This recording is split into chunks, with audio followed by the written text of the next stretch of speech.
মানুষ। যে যত কম ক্ষমা করে সে তত ছোট মনের মানুষ। কারণ আপনি যদি কোনো একটা ময়লা সমুদ্রে ফেলেন, সমুদ্র ওটাকে ভ্যানিশ করে ফেলবে, ওই ময়লার কোনো আলামতও থাকবে না। কিন্তু আপনি ছোট্ট একটা কুয়ার মধ্যে যদি ফেলেন, ওটা ভেসে থাকবে।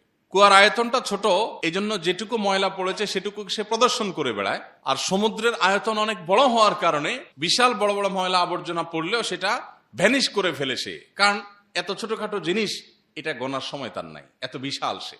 তো মানুষের হৃদয় যখন বড় হয়, মানুষ যখন বিশাল মনের অধিকারী হয়, তখন সে মানুষকে ক্ষমা করতে চায়। আপনার স্ত্রী অন্যায় করেছে, মানুষ তো করে ফেলেছে, একই অন্যায় বারবার করে, তো আমিও তো একই গুনাহ বারবার করি আল্লাহর কাছে। আমি যদি তাকে মাফ করি, আল্লাহ আমাকে মাফ করবেন। এখন প্রশ্ন হলো, বারবার মাফ করলে সে তো সংশোধন হবে না, কি হবে? তার সংশোধনের চেষ্টা আমি করব, অবশ্যই আমি তার কল্যাণ চাইবো।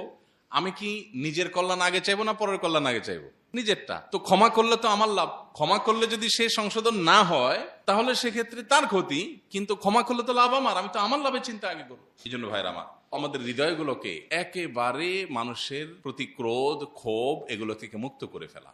এটার ফলে কি লাভ হয়?